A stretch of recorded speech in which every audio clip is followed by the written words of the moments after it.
Ô Marie conçue sans péché. Grand-mère? Grand-mère?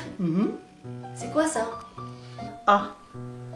Quoi A? A. Pourquoi A? Parce que c'est l'histoire, c'est une histoire intéressante. C'est l'histoire de Catherine Labouret. Une histoire? Oui. Génial, je t'écoute. Alors, Catherine est issue d'une nombreuse famille, 5, 6 enfants, peut-être plus, je ne me souviens plus très bien, mais ils étaient nombreux. Mais stop!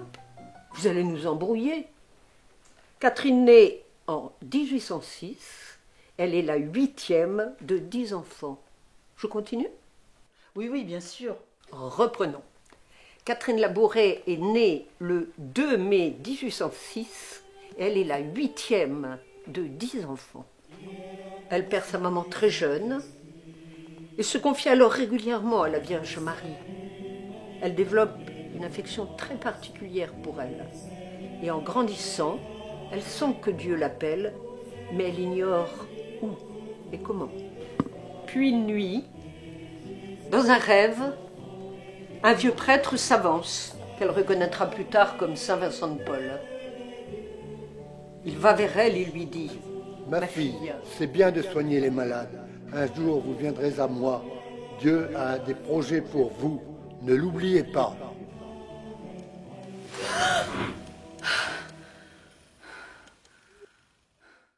Alors tu comprends mieux qui est Catherine et sa médaille.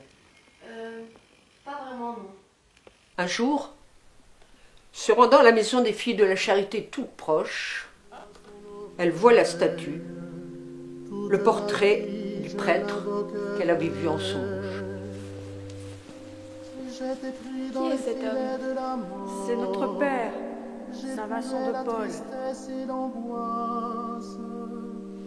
J'ai invoqué le nom du Seigneur. Seigneur. Alors, Catherine comprend. Elle sera fille de la Charité. Je marcherai en présence du Seigneur sur la terre des vivants. Ma sœur, tout le monde dort bien. Venez à la chapelle. La Sainte Vierge vous attend. Le Seigneur défend les petits. J'étais faible, il m'a sauvé. Mon enfant, le bon Dieu veut vous charger d'une mission, mais la tâche sera délicate et difficile. Faites frapper une médaille sur ce modèle. Les grâces seront abondantes pour ceux qui la porteront avec confiance. Cette première vision eut lieu le 18 juillet 1830. À ses côtés, c'est le père Aladel, son confesseur, à qui elle se confie. Et ensuite, elle n'a plus de vision jusqu'au 27 novembre de la même année. Mais c'est quoi ce truc? Je comprends rien. Mais c'est pas un truc, ce truc, c'est la médaille que la Vierge Marie montre à Catherine pour qu'elle la réalise. Mais c'est quoi dessus? Ah, je vais t'expliquer, viens près de moi. Là, tu vois, c'est Marie. Ses pieds, elle écrase le serpent, symbole du mal, et de ses mains jaillissent des rayons de lumière. Ensuite, tout autour, il y a écrit « Ô Marie, conçue sans péché, priez pour nous qui avons recours à vous ». De l'autre côté, le M de Marie, entrelacé avec la croix de Jésus, comme pour rappeler le lien qui les unit. Autour sont dessinées les 12 étoiles de la Reine du Ciel. 2 cœurs se tiennent côte à côte. À gauche, c'est celui de Jésus, reconnaissable à la couronne d'épines qui l'entoure. Sur la droite, un cœur transpercé par un glaive, pour représenter la douleur d'une mère voyant son enfant souffrir. C'est le cœur de Marie. Et tout ça sur une si petite médaille? Et du coup, elle en a fabriqué des centaines, des milliers? Oh, pas tout de suite, je vais... Oh, c'est à moi de raconter. Et comme je le disais, pas tout de suite. Catherine ne parle à personne de ses visions, si ce n'est à son confesseur. Mais il faut comprendre, ce n'est pas évident de savoir quoi faire quand une personne vous confie tout ça. Au début donc, il ne fait rien. Mais quelque temps plus tard, Catherine, bonjour, que Dieu vous bénisse. Comment allez-vous? La Sainte Vierge est mécontente. Vous ne l'écoutez pas. Je ne l'écoute pas. C'est au sujet de la frappe de la médaille. C'est un désir ardent de Marie et nous nous devons de le combler. Je vais demander à mon supérieur, mais je ne suis pas sûr du tout.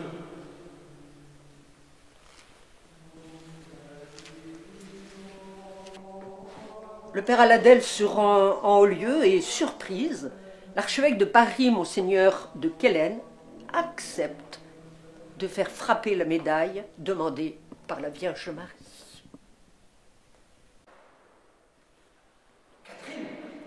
Catherine! Monseigneur de Quelen a donné son accord pour faire frapper la médaille. Il souhaite même en avoir une. Oh, merci, merci. Allons voir la frappe de la médaille.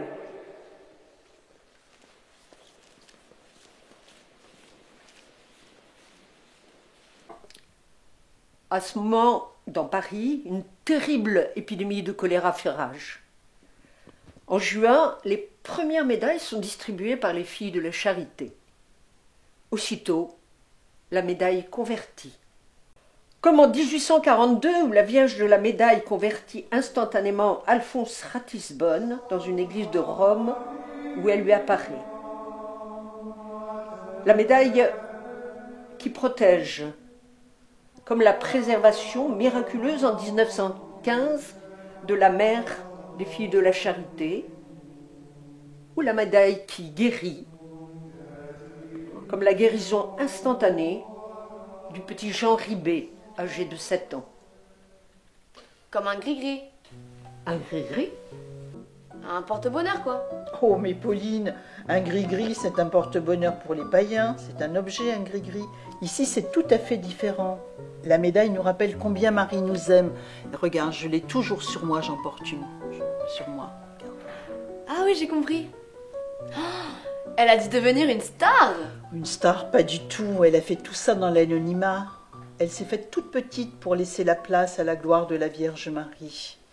Donc les distributions de médailles continuent, elles se multiplient, et comme l'avait dit Marie, les grâces sont abondantes pour ceux qui la portent avec confiance. Mais la médaille continue d'être distribuée alors? Oui, bien sûr. Chaque année, des milliers de pèlerins viennent rue du Bac pour prier la Vierge Marie et se procurer une médaille. J'aimerais bien en avoir une moi aussi. Ben justement, ça tombe bien, regarde. J'en avais gardé une pour toi. Je te la donne. Oh, merci grand-mère, merci. En 1947, après une enquête sur les apparitions, le pape Pie XII déclare Catherine sainte.